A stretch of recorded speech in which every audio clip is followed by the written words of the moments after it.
Hello, I'm Misha, Adobe creator and producer of the Deep Dive podcast. Welcome to Season 3, Episode 28, and today we will be doing a deep dive into Marvel. Okay, it looks like Grace and David have their snacks ready and are settled in behind the microphones. So let's get going. Welcome to the Deep Dive. This is Season 3, Episode 28. Great to be here. Today we're diving into, a universe, really the origins and evolution of Marvel Comics. It's a huge topic, definitely. Misha St. Ors, who's actually a creator and, fun fact, the producer of this deep dive. Ah, yes. Marvel, a universe of heroes, stories, and endless wonder. And Marvel Comics, an exploration of history, iconic characters, and cultural resonance. Exactly. And we hear Misha's favorite character is Squirrel Girl, which is pretty great.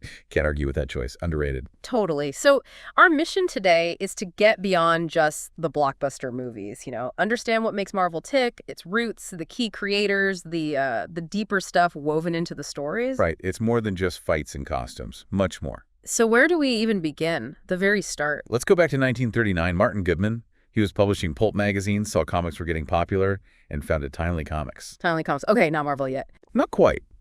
And interestingly, their first comic, Marvel Comics, #1, those are October 39, the content actually came from another company, Funnies, Inc. Oh, really? So they outsourced it at first? Yeah, but that first issue, featuring the Human Torch and the Submariner, it was a smash hit. Yeah. Sold something like almost 900,000 copies. Wow. Right off the bat, people were hungry for this stuff. Definitely. So Goodman quickly brought things in-house. By 1940, he had his own staff, and that's when Joe Simon and Jack Kirby came on board. Ah, Simon and Kirby. That's a legendary pairing. Absolutely pivotal.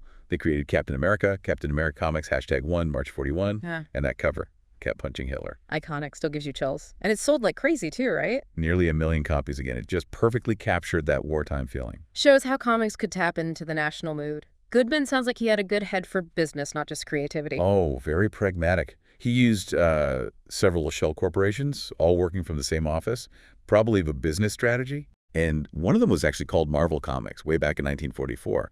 He also adapted, when superheroes faded after the war, he shifted to horror, westerns, romance, whatever sold. Kept the lights on. Exactly. Then around 51, the company became Atlas Comics, and he even tried setting up his own distribution, always adapting. Makes sense. So where does Stan Lee fit into this early picture? He's such a huge name. Right. Stanley Lieber, he started really young, 1939, just an office assistant. He was actually related to Goodman's wife, a teenage cousin. No kidding. Just helping out. Pretty much.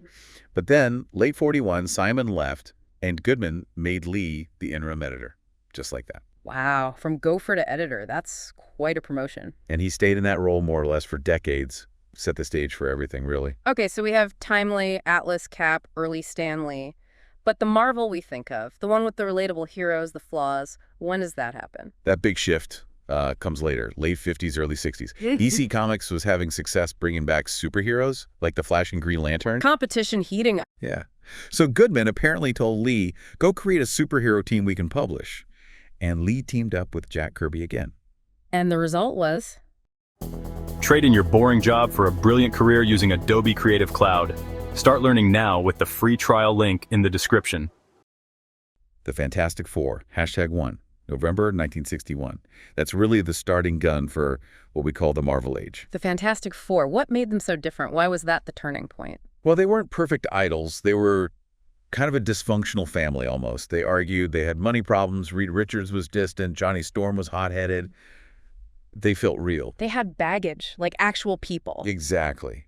And they didn't really have secret identities in the traditional sense. They were celebrities living in the Baxter Building. It was revolutionary for comics. People connected with that humanity. I can see that. It grounds the fantastic stuff. And this kicked off a real creative explosion, didn't it? Oh, unbelievably so. Lee, Kirby, and also Steve Ditko. The next few years were just a whirlwind. Hulk, Spider-Man, Thor, Iron Man, the X-Men.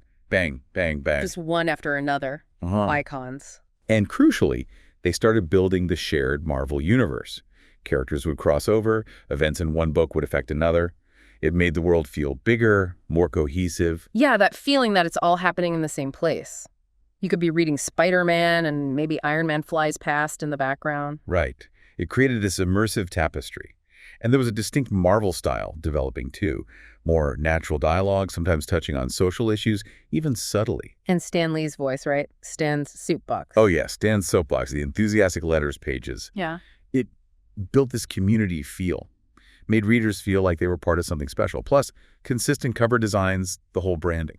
It sounds like a perfect storm of relatable characters, innovative storytelling, and smart branding. It really was. Focusing on heroes dealing with insecurity, guilt, anger.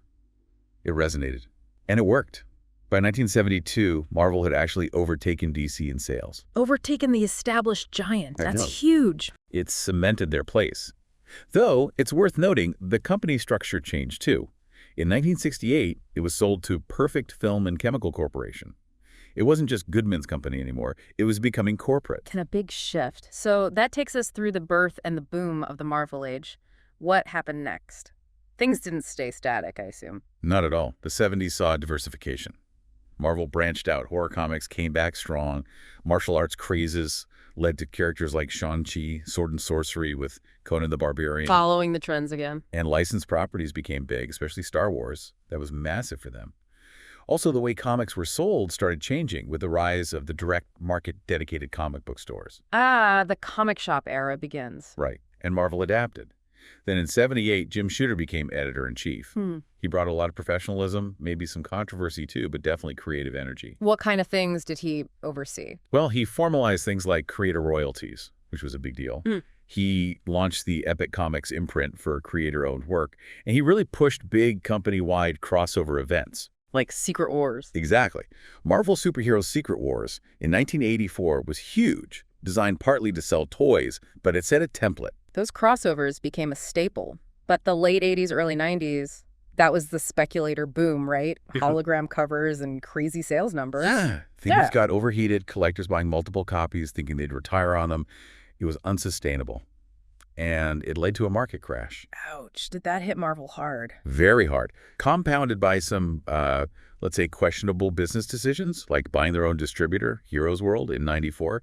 That backfired badly. Sounds messy. It led to Marvel Entertainment Group filing for Chapter 11 bankruptcy in December 1996.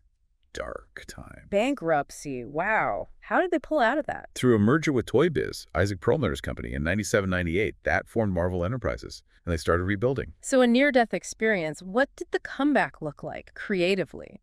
They launched some really smart initiatives. The Marvel Knights imprint brought in creators like Kevin Smith and Joe Quesada for grittier takes on characters like Daredevil.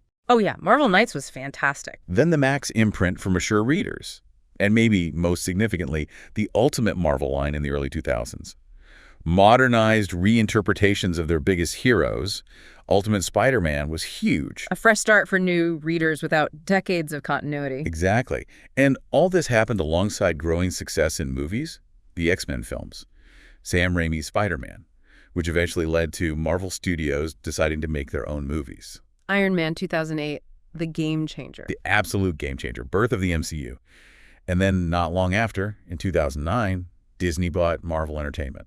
And the rest, as they say, is history, or ongoing history. Pretty much. The MCU's success is unprecedented, and it's all integrated within Disney now. Yeah. But it shows Marvel's resilience, right? Adapting to market crashes, bankruptcy, corporate changes, constantly evolving. It's an incredible survival story in itself. Let's talk about the architects for a moment. Lee, Kirby, Ditko, the big three of that Marvel age. Yeah, that creative dynamic is fascinating and complex. Trade in your boring job for a brilliant career using Adobe Creative Cloud. Start learning now with the free trial link in the description. Stan Lee, obviously, was the writer, editor, publisher, eventually the face of Marvel. His focus was on those relatable flaws, the snappy dialogue, connecting with fans. The hype man. He was definitely the ultimate promoter. Though there's always debate about the exact division of creative labor, especially with the Marvel method. What was the Marvel method, exactly? Basically, Lee would give the artist, often Kirby or Ditko, a brief plot synopsis.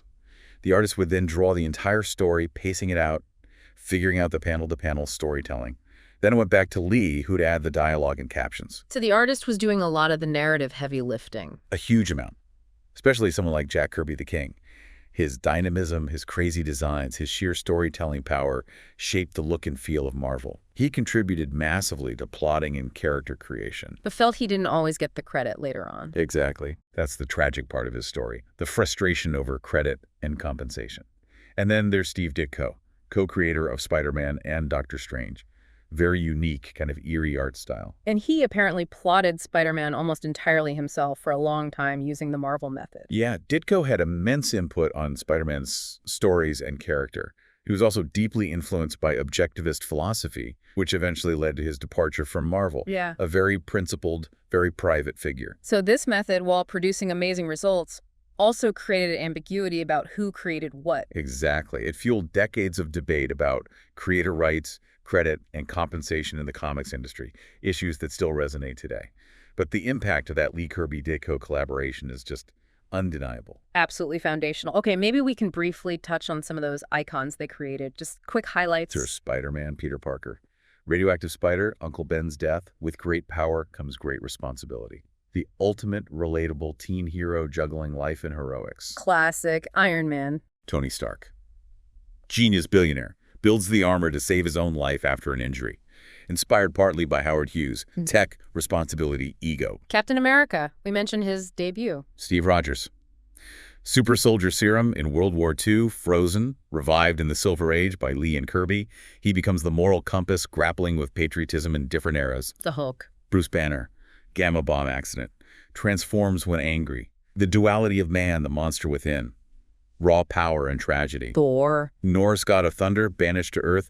Hammer Mjolnir blends mythology with superheroics. Kirby's cosmic scope really shone with Thor. Black Panther. T'Challa, King of Wakanda. Introduced in Fantastic Four. Yeah. Technologically advanced African nation. First black superhero in mainstream comics.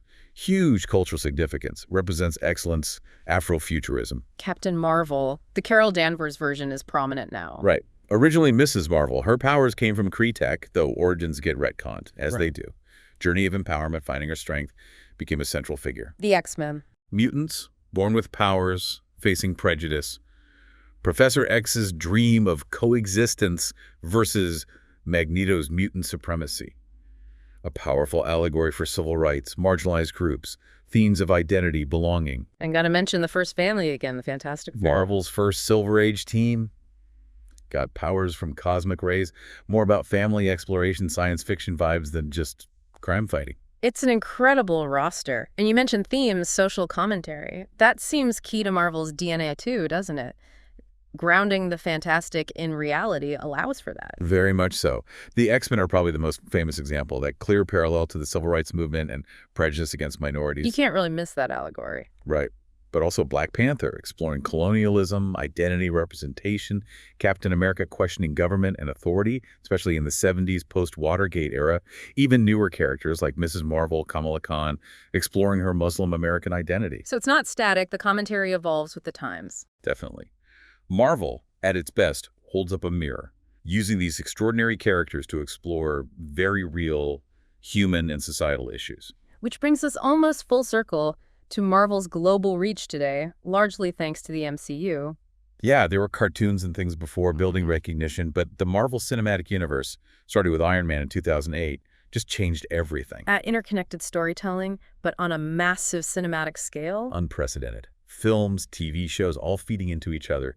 It's transmedia storytelling mastery. And they engage with fans in really sophisticated ways. The MCU became like modern mythology for a global audience. Translating those core comic concepts successfully to the big screen. And making billions in the process. It cemented Marvel not just as a publisher, but as a true entertainment juggernaut. So summing up this journey, it's quite the saga, from timely comics and near bankruptcy to this global phenomenon. It really is. Fueled by those relatable, flawed characters, the vision of creators like Lee, Kirby, and Ditko, and this incredible ability to adapt, reflect the times, and just keep telling compelling stories.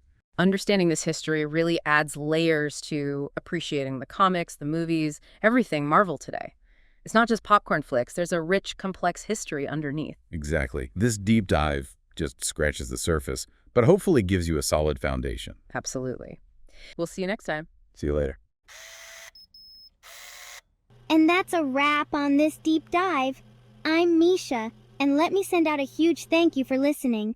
If you want more content on gaming, education, or other fun stuff, head over and find me on YouTube. Link is in the show notes.